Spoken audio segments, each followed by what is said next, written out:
We stay in the world where currency is a medium of exchange for goods and services.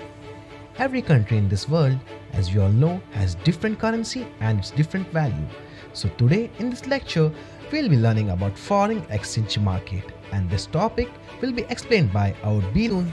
Hey friends, this is Sonu sir, your friend, mentor and guide for today's session, that is foreign exchange market.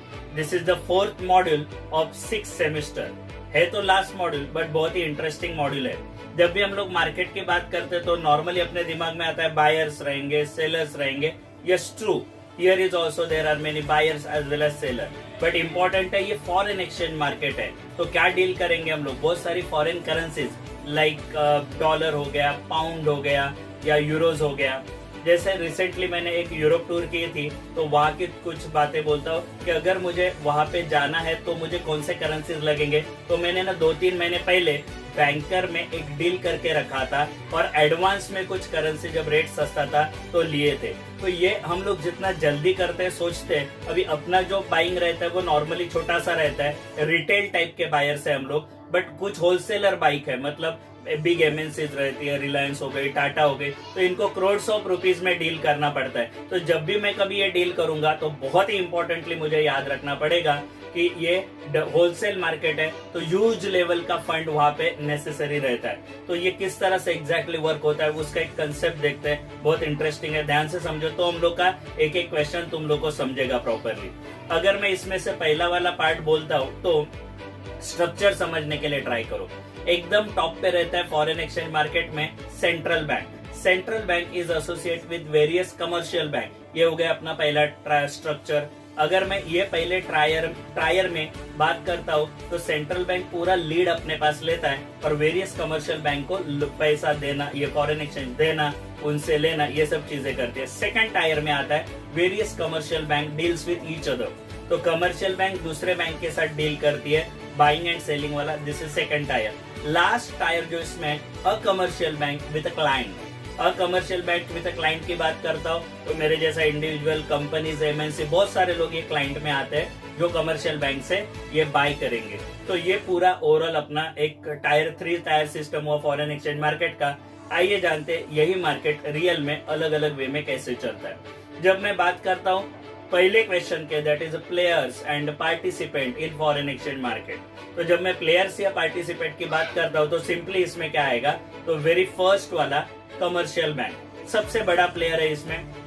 Everyday client को जो है वो foreign exchange देने का, उनके foreign exchange लेने का, ये जो बाइंग सेलिंग वाला काम है वो कमर्शियल बैंक करता है on daily basis.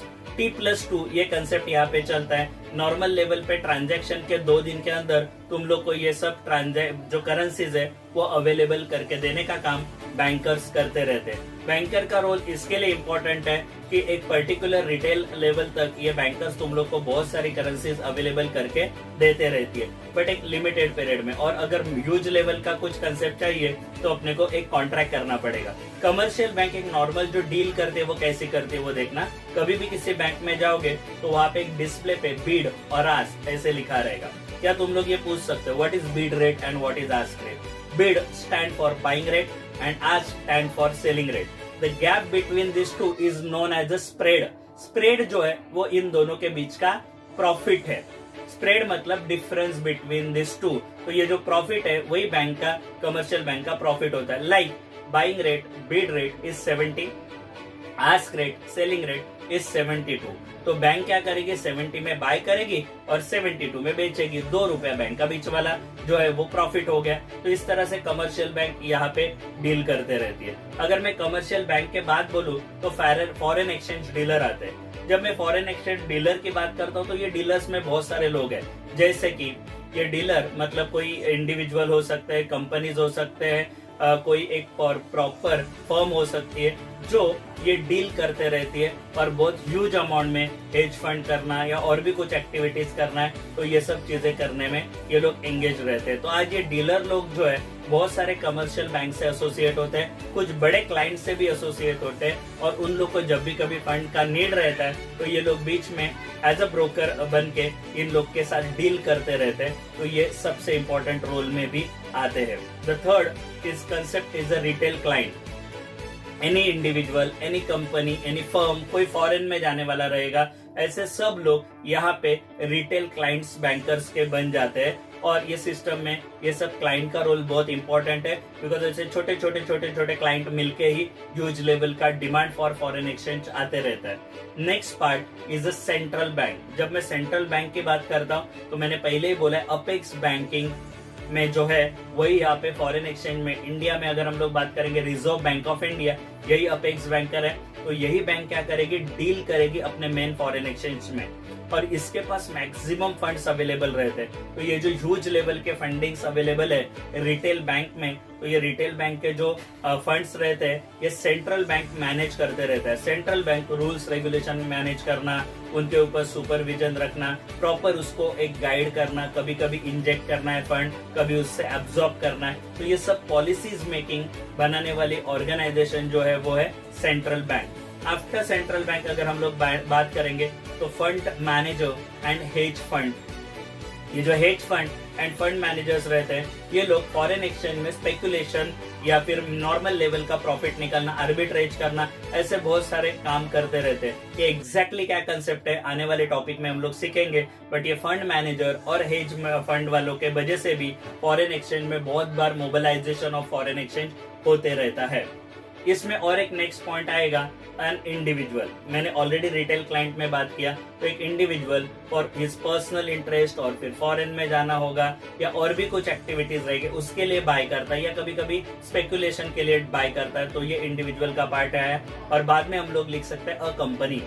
When I'm talking about a company, the big MNCs or any client company जो फॉरेन एक्सचेंज में डील कर रही है, मे भी इंपोर्ट एक्सपोर्ट करने वाली कंपनी हो सकती है, जिसको जब एक्सपोर्ट करेंगे तो फंड अवेलेबल होते हैं, इंपोर्ट करने के लिए कुछ फंड चाहिए रहते हैं, तो थ्रू बैंकर्स ये लोग बहुत सारे फॉरेन एक्सचेंजेस अपने पास लेते रहते हैं और देते रहते हैं। ये डिपेंड की कौन सा एक्टिविटी ये लोग कर रहे हैं। तो ये जो अभी हम लोगों ने बात की ओवरऑल एक अराउंड 7 पॉइंटर्स है, तो ये सब मेन इंपॉर्टेंट प्लेयर्स है फॉरेन एक्सचेंज मार्केट को, इसी को हम लोग पार्टिसिपेंट भी बोलते हैं। Thank you. If you have any doubt regarding this topic, please feel free to contact us.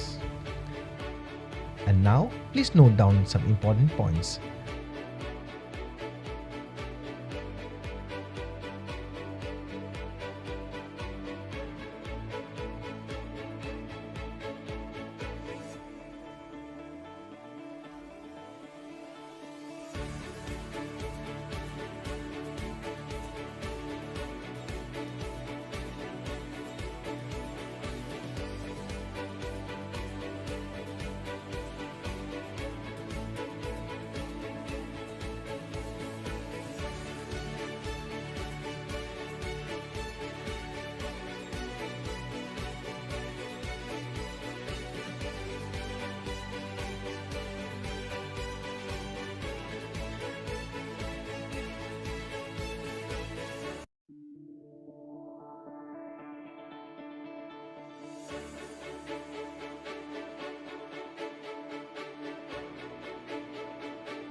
Thank you so much for watching this video.